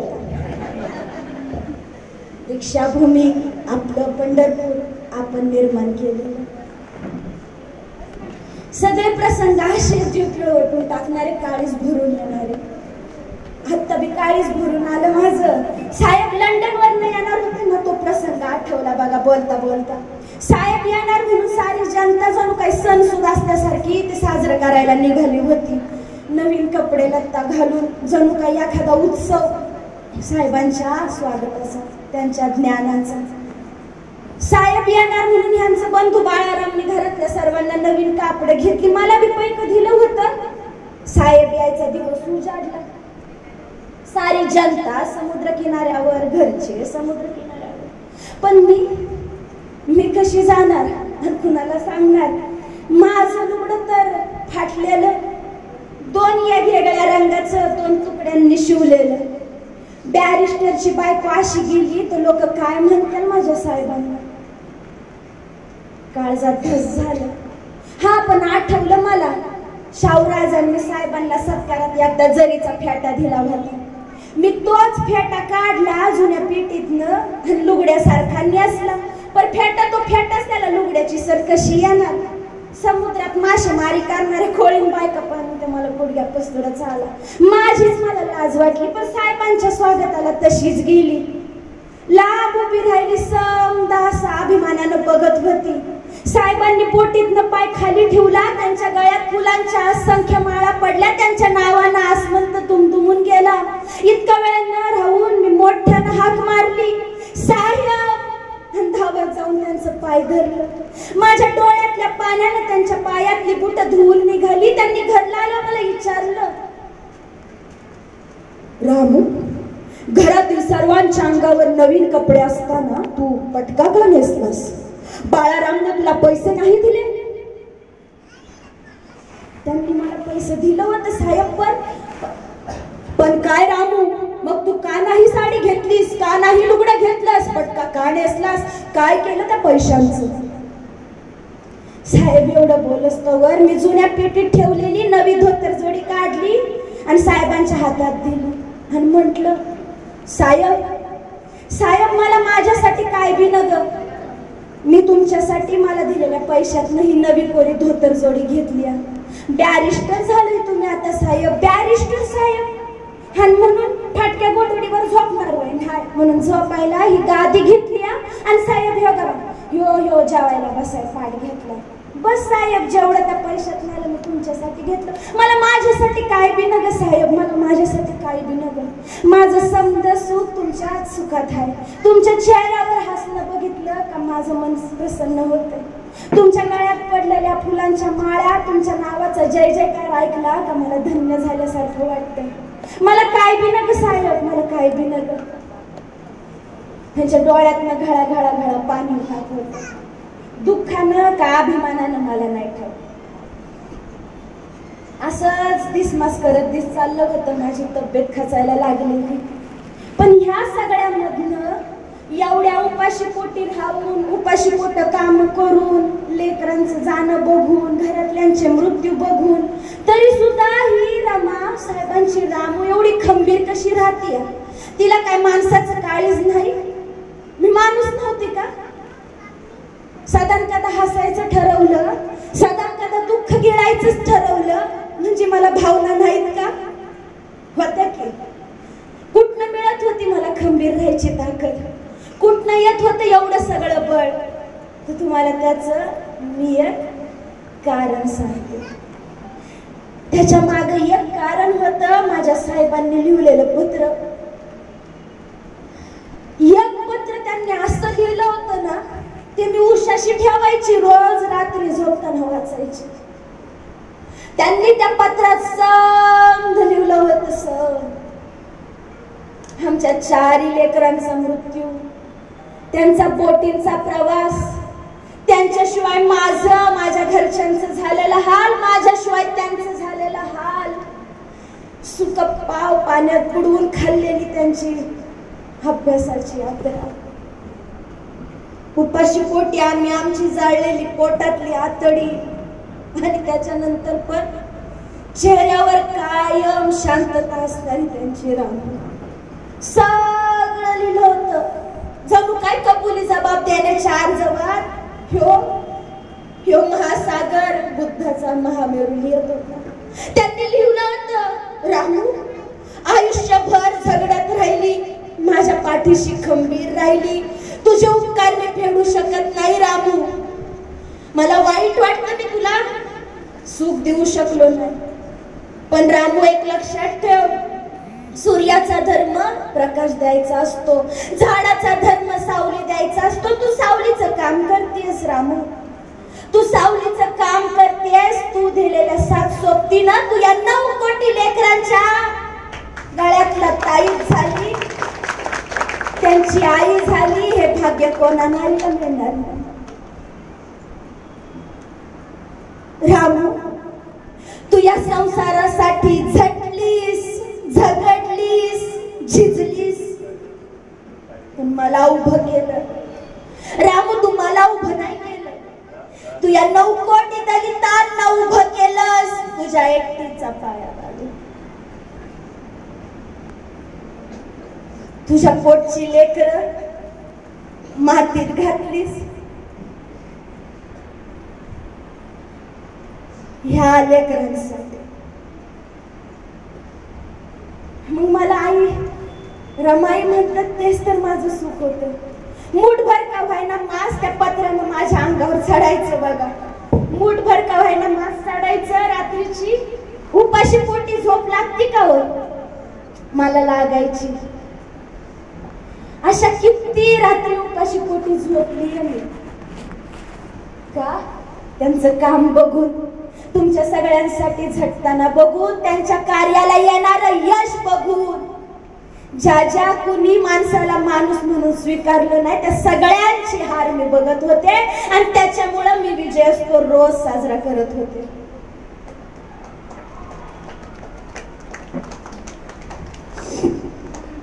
असंच चाललं होतं. एकदा त्यांनी विचारलं, जरा त्यांची इच्छा होती बर का, राजगृहाचं बांधकाम करायला घेतलं होतं.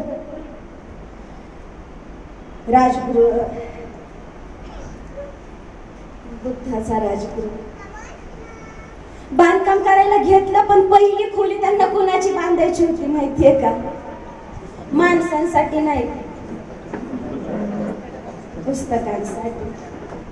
त्यांचं पुस्तकांवर माणसांच्या पेक्षा जीवापाड प्रेम होतं. जहाज बुडलं होतं त्यांचं. खबर आली की साहेब गेलं. मला खात्री होती माझ्या साहेबांना कोणी काय करू शकत नाही. मला विश्वास होता, कार्यकर्त्यांना म्हणाले काय नाही झालं माझ्या साहेबांना. त्यांच्यासाठी स्वयंपाक बनवला, आणि काय आश्चर्य, हे आलं की हसत हसत मध्यरात्रीला. सगळे अचंबाने बघत होते, पण मी हसले. पण साहेबांच्या डोळ्यात पाणी होतं. त्यांनी घास तुकडा पण खाल्ला नाही.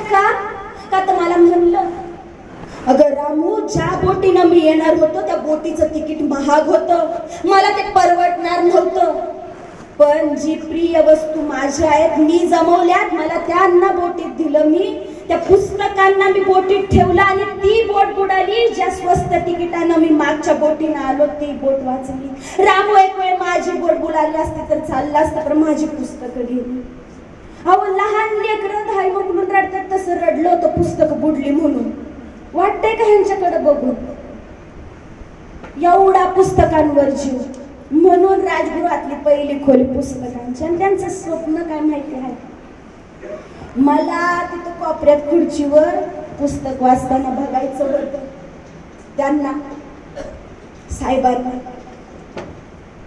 राजगृहाच्या बांधकामासाठी पैसे एवढं जमत नव्हतं, दागिना नव्हतं, पण जे काय होतं ते मोडताना सुद्धा आगमन धजवलं की करू दे जाऊ दे. ही ताकद आली तुमच्या सगळ्यांच्या ताकदीमुळं. त्यांनी विचारलं होतं त्यानंतर, रामू तुला काय पाहिजे सांग, काय पाहिजे ग तुला?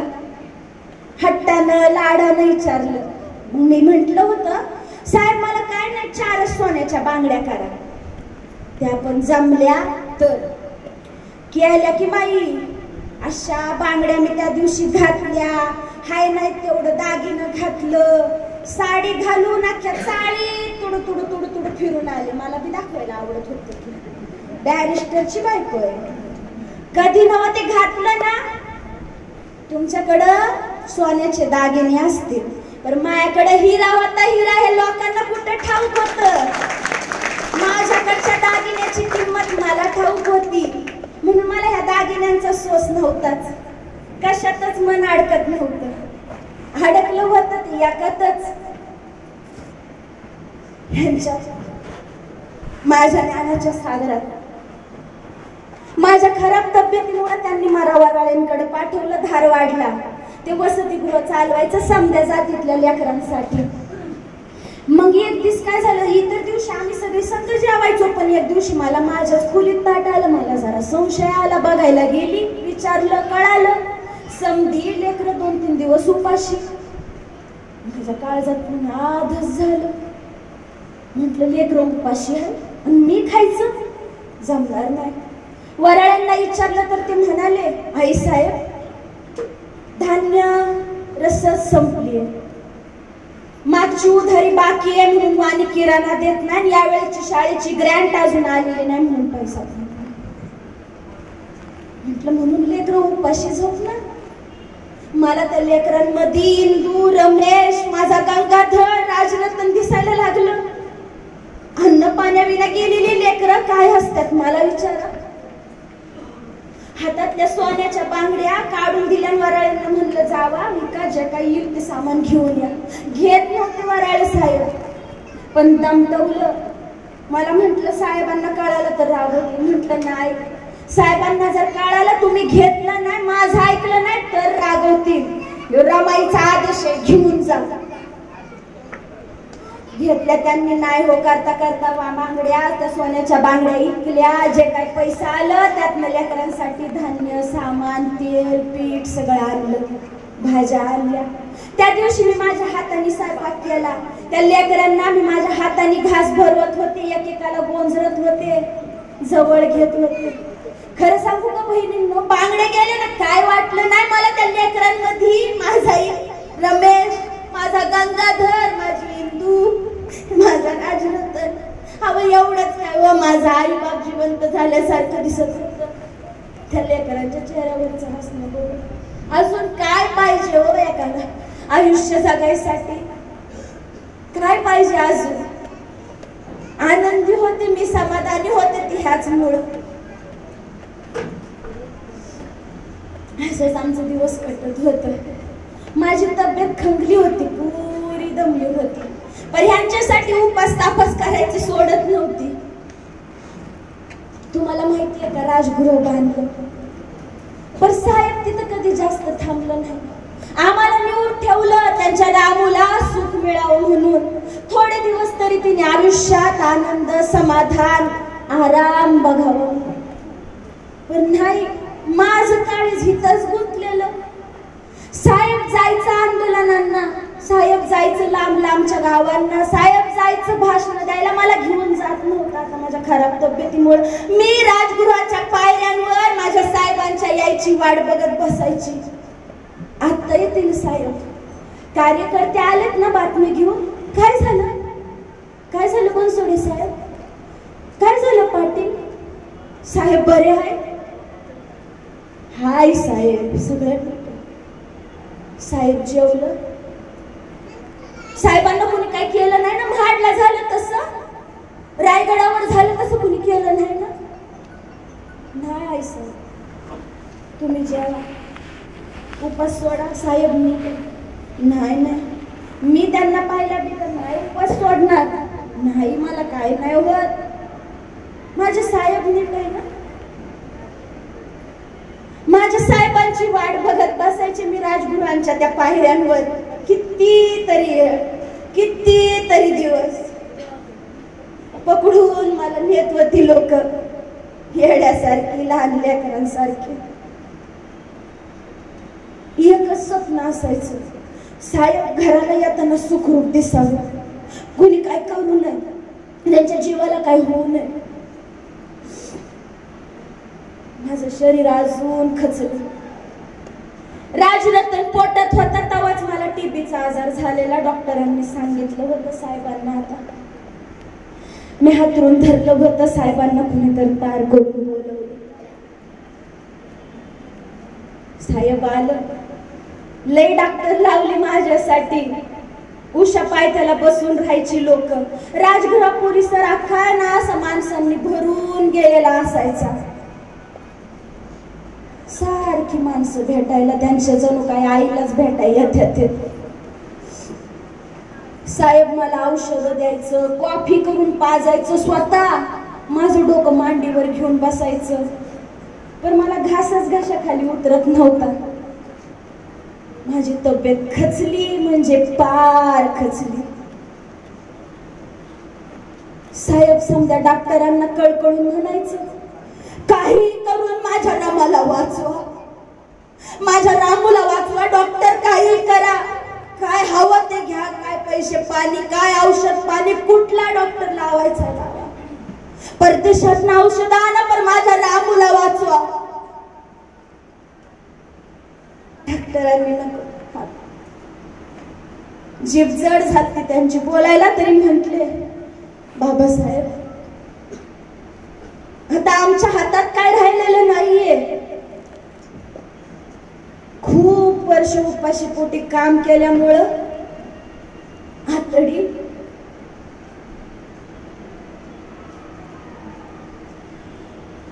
औषध काम करणार नाही. बाबासाहेब आम्हाला माफ करा. साहेब धाय मोकलून मोठ्या मोठ्यानं रडायला लागलं. असं होऊ शकत नाही रामू, तुला काय होऊ शकत नाही. रामू माझे शब्द ऐक, तुला काय होऊ शकत नाही. तू मला सोडून जाऊ शकत नाही. हा रामू, मला बोलायचंय तुझ्याशी. मला ह्या लेकरांसाठी काम करायचंय, तुझ्या सोबतीनं करायचंय. बुद्धाचा संदेश मला पोहोचवायचा आहे. रामू, तुम्हाला सोडून जाऊ शकत नाही. रामू डॉक्टर, तुमचं काही मला पटत नाहीये. मी माझ्या रामूला नीट करल, मी बरं करल, मी तिला खाऊ पिऊ घालल. साहेबांनी भरलेलं ताट आणलं आमच्या समोर. घास घेतला, मला चारायला लागलं. नाही म्हटलं.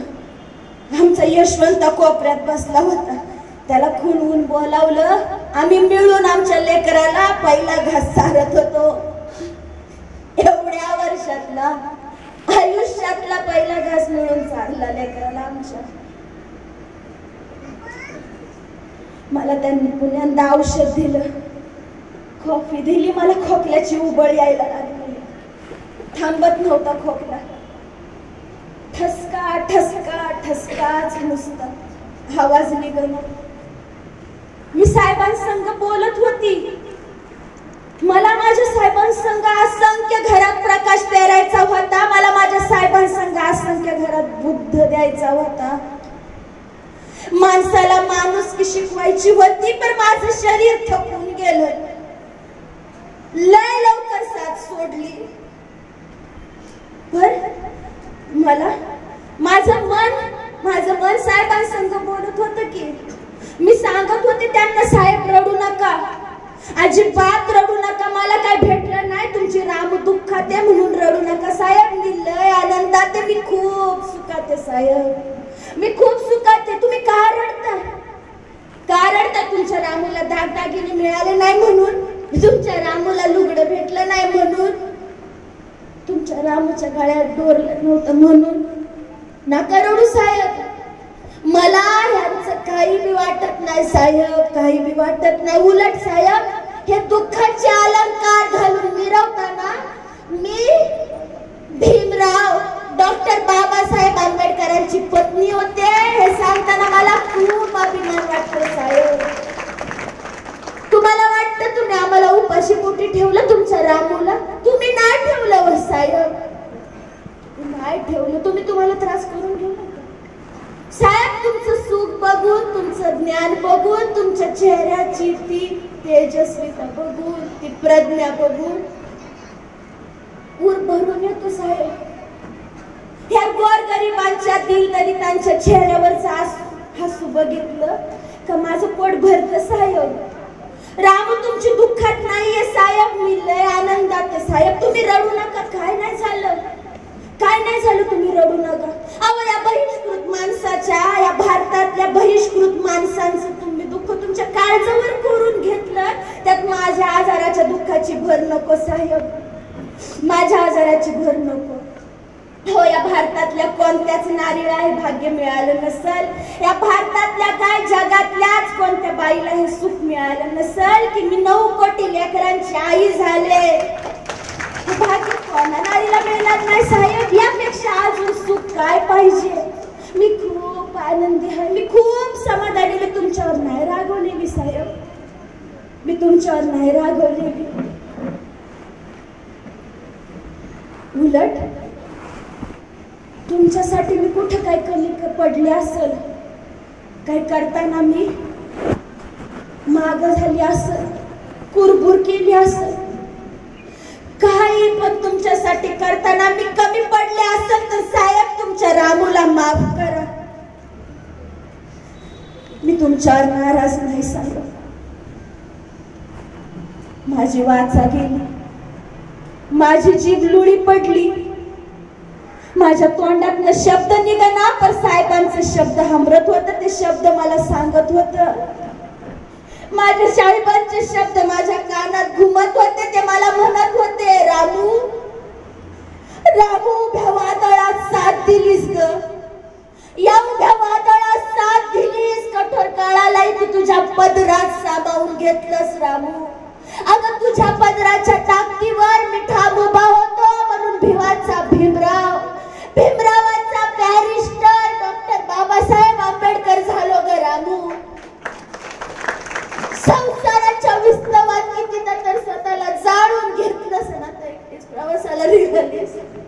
का रामू का रामू का आयुष्यभर तुला सुख मिळालं नाही म्हणून तुझ्या पोटची लेकरं या दलितांसाठी मातीत घातलीस म्हणून का मी तुला उपाशी पोटी मारलं म्हणून तुझं आयुष्य अनाथपणात केलं रामू. मी तुझा खूप अपराधी आहे पण मला अपराधाची शिक्षा देऊ नकोस रामू. मला सोडून जाऊ नकोस. मला तुझी गरज आहे रामू, मला तुझी गरज आहे रामू. मला सोडून जाऊ नकोस, माझ्याशी बोल.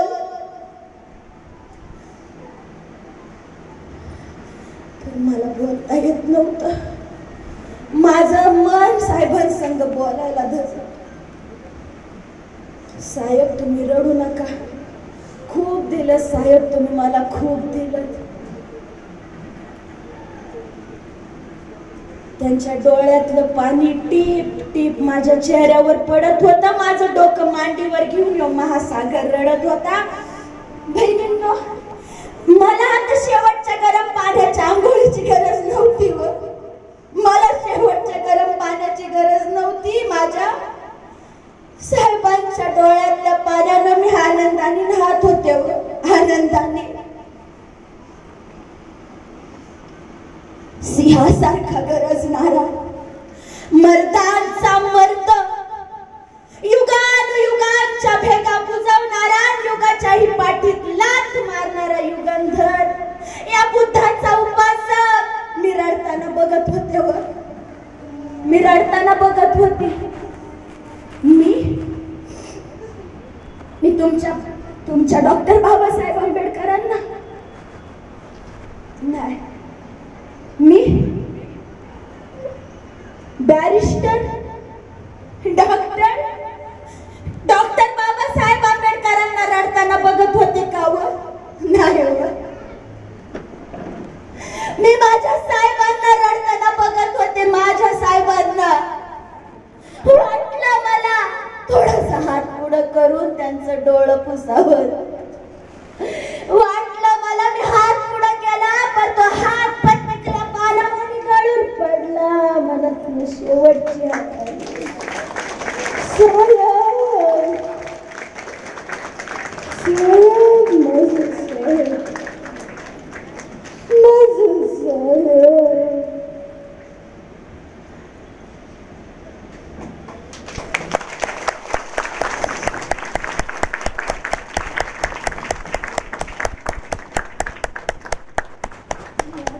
जय भीम.